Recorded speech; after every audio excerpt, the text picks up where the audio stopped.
Hello friends, तो आज हम बताएंगे किस प्रकार से आप यहाँ पे वी लुकअप का यूज करके वर्टिकल डेटा को फाइंड आउट कर सकते हैं। जैसे कि मैं यहाँ पे ऑलरेडी लगा के रखा हूँ, ठीक है।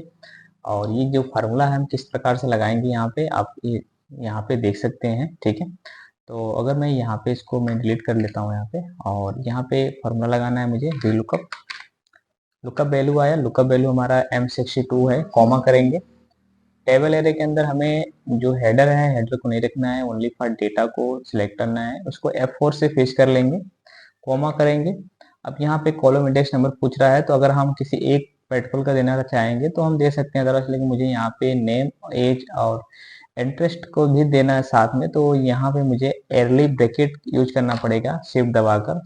और यहाँ पे जो नंबर आएगा बी का 2, डी का 4, ई का 5, तो यानी 2,4,5 एयरली ब्रैकेट क्लोज करेंगे, एक कॉमा लगाएंगे, एग्जेक्ट मैच कराने के लिए 0 प्रेस करेंगे।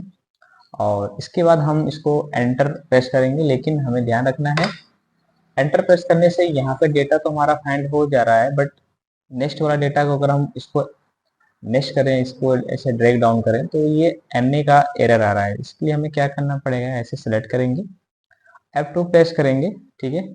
और F2 प्रेस करने के बाद यहाँ पे हमें जो यहाँ पे लिखा है कंट्रोल शिफ्ट एंटर, अब मुझे कंट्रोल शिफ्ट एंटर को एक साथ दबाएंगे। जैसे कि यहाँ एक साथ दबाएंगे तो यहाँ पे डेटा हमारा आसानी से संगीता 198 डांस ये ऑटोमेटिक फाइंड आउट हो जाएगा। अब हमको इसको, जब एक डेटा हमारा फाइंड आउट हो गया तो हम उसको यहाँ से पकड़ के ब्रेक डाउन कर देंगे नीचे तक, तो ये डेटा ऑटोमेटिक जो भी अकॉर्डिंग होगा उसके अकॉर्डिंग यहाँ पे चेंजेस हो जाएगा। अब अगर हमें नेक्स्ट यहाँ पे देखना है एडवांस वी लुकअप की, मुझे यहाँ पे कस्टमर का जो भी नाम हो या जो भी चीजें हो, कस्टमर का आईडी है, सॉरी कस्टमर का आईडी है, और जो भी मैं यहाँ पे कस्टमर का आईडी नंबर मेंशन करूँ उसके अकॉर्डिंग नेम, जेंडर, एज और इसका जो भी इंटरेस्ट हो वो आ जाए। इसके लिए हमें यहाँ पे लगाना पड़ेगा फॉर्मूला वी लुकअप। अब लुकअप वैल्यू हमें क्या देखना है, तो लुकअप वैल्यू हमें ये देखना है, यहाँ पे कस्टमर आईडी नंबर हमें यहाँ पे मेंशन करना है, ठीक है। कॉमा किया हमने यहाँ पे, और अब मुझसे पूछ रहा है कि टेबल एरे, तो टेबल एरे के अंदर हमें ये पूरा का पूरा डेटा को हम ऐसे एज अप सेलेक्ट करेंगे और उस डेटा को F4 से फेच कर लेंगे, कॉमा।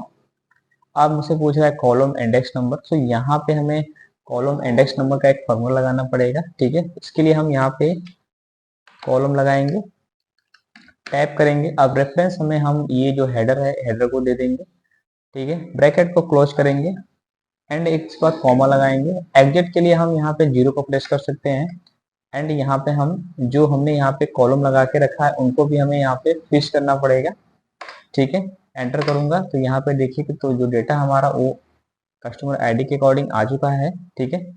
अब यहाँ पे जो हमने K11 के कर रखा था उसको थोड़ा सा हमें चेंज करना पड़ेगा, क्योंकि हमें यहाँ पे जो नंबर रखूं उसके अकॉर्डिंग यहाँ पे डेटा आना चाहिए, ठीक है। तो थोड़ा सा हमने यहाँ पे गलती कर दिया, मुझे यहाँ पे कोई नंबर रख लेता हूँ, जैसे UP61, ठीक है। हमने यहाँ पे UP-61 रखा, और यहाँ पे हम लगाएंगे वी लुकअप, लुकअप वैल्यू, यानी ये जो वैल्यू हमारे पास इसको फाइंड आउट करना है हमें यहाँ पे। तो ये जो लुकअप वैल्यू हमारा ये हुआ, कॉमा करेंगे यहाँ पे, टेबल एरे पूरा का पूरा सेलेक्ट करेंगे, F4 से पेस्ट करेंगे, कॉमा लगाएंगे, कॉलम इंडेक्स नंबर के लिए एक फॉर्मूला लगाएंगे कॉलन, तो यहाँ पे हम लगाया कॉलन। ब्रैकेट के लिए जो हेडर है हमारा उस हेडर को पूरा का पूरा सिलेक्ट करेंगे, उसको भी F4 से पेस्ट कर लेंगे, कॉमा, उसके बाद ब्रैकेट क्लोज करेंगे, एंड कॉमा लगाएंगे, 0 प्रेस करेंगे, एंटर करेंगे। जैसे कि यहाँ पे देखेंगे तो जो नेम के स्थान पे UP-61 आ चुका है, लेकिन हमें यहाँ पे UP-61 के अकॉर्डिंग हमें यहाँ पे नाम चाहिए, ठीक है। लेकिन वो नाम यहाँ पे फाइंड आउट नहीं हो रहा है। रीजन क्या है कि हमें यहाँ पे जो हमने कॉलम लगा के रखा है यहाँ पे हमें इनको भी F4 से फिश करना पड़ेगा, ठीक है। तो हम इसको यहाँ से फिश कर लिए, और जस्ट यहाँ पे जो कॉलम हम लगा के रखे हैं इसको यहाँ से रिमूव करेंगे फॉर्मूला के अकॉर्डिंग, ठीक है। तो यहाँ पे हमें अर्ली ब्रैकेट का जो यूज है कर लेंगे, जैसे कि 1 2 3 4, ठीक है। तो ये 2 3 4 5 है, तो 2 हमने यहाँ पर 2 किया, कॉमा 3 4 एंड 5, ब्रैकेट अर्ली को बंद करेंगे, एंटर करेंगे, तो यहाँ पे देखेंगे तो ये यूपीएससी के अकॉर्डिंग यहाँ पे राजस आ चुका है। अब हमें इसको ऐसे ब्रेक डाउन करेंगे तो यहाँ पे सब में राजस आ रहा है, लेकिन हमें यहाँ पे चाहिए कि इसमें अलग अलग आ जाए, जो इसका मैटर है, मेल 17 या कंप्यूटर जो भी चीज़ है, तो इसको हम ऐसे सेलेक्ट करेंगे, F2 करेंगे। F2 करने के बाद हमें यहाँ पे कंट्रोल शिफ्ट और एंटर प्रेस करेंगे। अब जैसे हम यहाँ पे कंट्रोल शिफ्ट एंटर करेंगे तो यहाँ पे देखेंगे उसके हिसाब से यहाँ पे डेटा आ चुका है। अब अगर हम यहाँ पे अब कोई मान लीजिए मुझे IP 67 चेक करना है, तो मैंने यहाँ पे IP और यहाँ पे -67 प्रेस करूंगा, तो उसके अकॉर्डिंग आप देखेंगे तो यहाँ पे वो डेटा यहाँ पे ऑटोमेटिक आ जा रहा है। यहाँ पे मतलब ज्यादा यहाँ पे कुछ एडवांस आपको लगाना नहीं दिमाग, ठीक है। ये VLOOKUP एक एडवांस फार्मूला है जो आप इसको आसानी से लगा के आसानी से इसको फाइंड आउट कर सकते हैं। सो यहाँ पे हमारे पास एक और दूसरा ऑप्शन हो जाता है, जैसे कि हम अगर यहाँ पे अगर मल्टीपल्स डेटा को देखना चाहते हैं, जैसे कि हमने यहाँ पे लगाया, एक फार्मूला और लगा देते हैं हम यहाँ पे, इक्वल किया हमने VLOOKUP।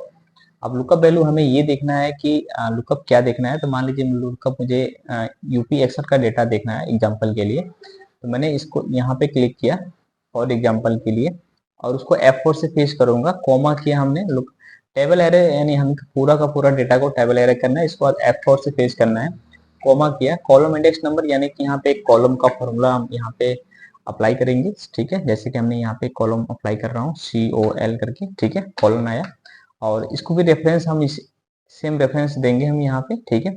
ब्रैकेट क्लोज करेंगे, कॉमा लगाएंगे, 0 यानी एग्जैक्ट मैच कराएंगे और इसके एंटर कर लेंगे। जैसे कि यहाँ पे जो यहाँ पे डेटा होगा उसके अकॉर्डिंग उसका नाम, जेंडर, एज और इंटरेस्ट आ जाएगा। जैसे कि यहाँ पे देख सकते हैं UP61 का राजेश, मेल 17 कंप्यूटर।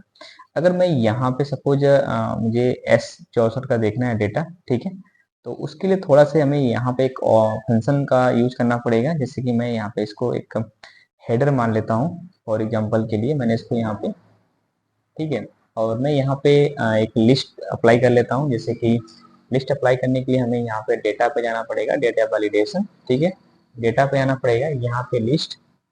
अभी सोर्सेस के अंदर ये डेटा को हम फाइंड आउट कर लेते हैं, यानी सिलेक्ट कर लेते हैं, एंड ओके कर लिया, ठीक है। अब इसके अंदर ये डेटा ऑटोमेटिक आ चुका है, ठीक है। अब मैं थोड़ा इसको जूम कर लेता हूँ फटाफट, जैसे हमने जूम कर लिया। अब ये फार्मूला को यहाँ पे हम फिट करके देखेंगे, तो इसके अकॉर्डिंग देखेंगे तो ये आंसर आपको प्रॉपर यहाँ पे देखने को मिलेगा। जैसे मैंने यहाँ पे VLOOKUP लगाया, अब लुकअप वैल्यू हमको ये चेक करना है, उसको F4 करेंगे, कॉमा किया हमने, टेबल एरे के अंदर हम फिर पूरा का पूरा टेबल एरे करेंगे, F4 करेंगे, इसको भी कॉमा करेंगे, कॉलम का एक फार्मूला लगाएंगे, कॉलम, और रेफरेंस हमारा यही रहेगा, इसको चेक करना है मुझे, ब्रैकेट क्लोज करेंगे, कॉमा 0 एग्जैक्ट एंटर करेंगे। अब जैसे कि डेटा हमारे पास आ चुका है, मैं इसको ड्रैग डाउन करूंगा राइट साइड तरफ, उसके अकॉर्डिंग इसका जो भी डेटा है यहाँ पे, जैसे कि यहाँ पर 64 है, हर्षित मेल 27 आंसर ऑटोमेटिक आ गया। अगर हम यहाँ पे जैसे नाम वगैरह या जो भी डेटा को हम चेंज करेंगे, उसके अकॉर्डिंग यहाँ पे डेटा हमारा बेसिकली ऑटोमेटिक चेंज होता रहेगा। तो मैंने यहाँ पे आपको 3 तरह का VLOOKUP के अंदर फॉर्मूला बताया। अगला हम बताएंगे HLOOKUP और VLOOKUP के अगर मैं डिफरेंस की बात करूँ तो इन दोनों का डिफरेंस यही होता है, same to same. Particle base पे डेटा को VLOOKUP फाइंड आउट करने के लिए तालिका में काम करता है। HLOOKUP जो हॉरिजॉन्टल बेस पे डेटा होता है उसको फाइंड आउट करने के लिए हम HLOOKUP यूज करते हैं, और जो वर्टिकल में डेटा हमारा होता है उसको हम VLOOKUP यूज कर सकते हैं। वैसे हम बेसिकली HLOOKUP और VLOOKUP दोनों का यूज करके मल्टीपल्स डेटा को फाइंड आउट कर सकते हैं। अगले वीडियो में हम चेक करें, बताएंगे कि HLOOKUP किस तरह से हम काम करेंगे इस एक्सेल के अंदर, ठीक है। आई होप कि वीडियो आपको पसंद आया, like share subscribe, thanks for watching.